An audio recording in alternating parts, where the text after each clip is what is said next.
I am Angela Bradbury, Communications Director here at Public Citizen. I am sitting here with Scott Nelson, who is an attorney for Public Citizen. He is on the legal team representing lawmakers in a really important case called Citizens United versus Federal Election Commission. Now, you probably heard a lot about this case a few months ago. It was in the headlines when it was being argued, but you haven't heard much recently, but there's still quite a bit happening behind the scenes. And Scott is going to tell us about that. Scott, can you please remind us why this case is so important? Yes, what the case is about is whether corporations will be given an unlimited right under the U.S. Constitution to spend their money to influence federal election campaigns and state election campaigns. For the past 60 years, such corporate spending has been prohibited by federal law and by the laws of many states. And the implication of the case could really be a corporate free-for-all in spending in our elections if the court goes ahead and overrules its prior decisions that have sustained the constitutionality of those federal laws. So what's at issue is really fundamental to the way our political campaigns are conducted. Scott, this case was argued weeks ago. What is happening? What is the Supreme Court doing?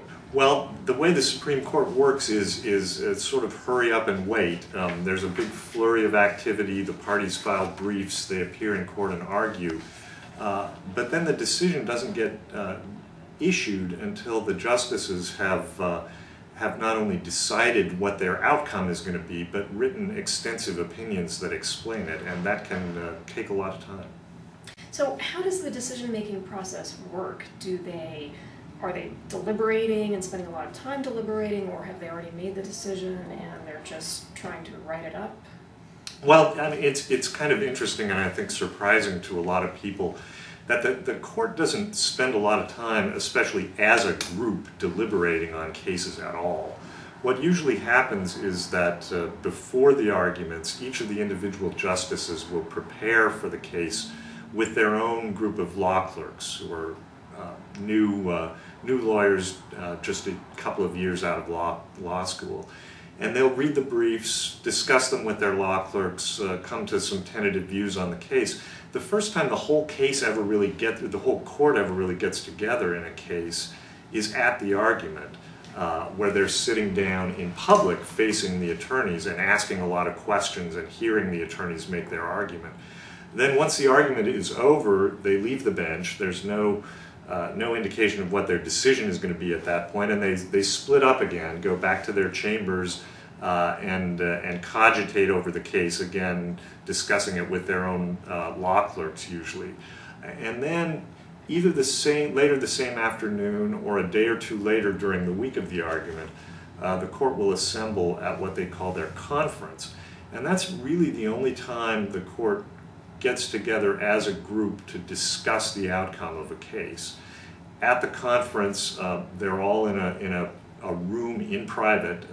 No court staff or other personnel are present. The junior justice on the court, in this case Justice Sotomayor, sort of guards the door to keep anybody out, and if somebody knocks because there's a message that has to get passed to the justice, she'll go and receive a note. But they're all in private behind closed doors, and they very quickly go through one after the other, stating their views of the case, and then they'll vote on an outcome. And at that point, for most practical purposes, the case is decided. There's been a vote, and a majority of the 9 justices decides the outcome of the case. But once again, we don't find that out for some time because there's a lot that goes on between the vote and the issuance of the opinions. So what you're saying is the justices have already decided this case? Yes, they probably decided the outcome within a day or two of the argument. The argument was September 9th, so sometime in that first week of September, they got together and voted. And at this point, the die is probably pretty well cast. The justices may have different reasons for coming to a decision, but they vote on an outcome, which is, in the court's terms, usually affirm the lower court decision, reverse the lower court decision, and once that vote has been taken, the future of the case is usually decided, although every now and then something happens after that to change things. So when in this process are the decisions finally released? Well, it takes quite a while for the opinions to get written, because not only does there have to be an opinion written by the justice who's been assigned to write the lead opinion, but often if there are justices who agree on the outcome but have different reasons, they'll write what are called concurring opinions. There may be justices who disagree with the outcome. They write what are called dissenting opinions, and often they get into back and forth between the majority and the dissent. The majority will say something, the dissent will say that's nonsense, it's contradicted by scores of this court's opinions. The majority will say, oh yeah, and often it'll be a war of footnotes, and it doesn't end until some justice is willing to let another justice really sort of have the last word. So it can really take weeks and months, in fact, for opinions to be written. The opinions might range from 10 to 100 pages in length. And in a case like this, I think we're going to see several opinions. The court is clearly going to be divided between majority and dissenters, whatever the outcome, and it's very likely that there will be multiple dissents as well as concurring opinions in addition to a majority opinion. So, that process often takes 4 or 5 months from the time a case is argued.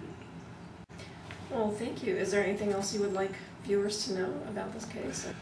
The important thing to remember is, just because we heard a lot about this case when it was argued, and it kind of, because of the court's process, then sort of falls off the front pages, it's still out there. The decision has likely been made. The opinions are being written, and we're going to see a decision one way or another sometime in the next couple of months. And then at that time, the question will be, will the court have sustained the laws that have protected our democracy for so long? That's our hope. Or will it have done something to unleash corporate spending in ways that will be damaging to our democracy? And then what do we do about it?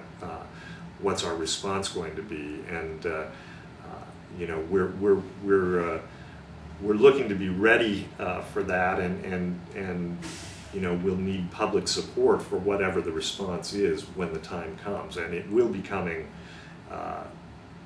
if not this coming week, sometime in the next couple of months, so be ready.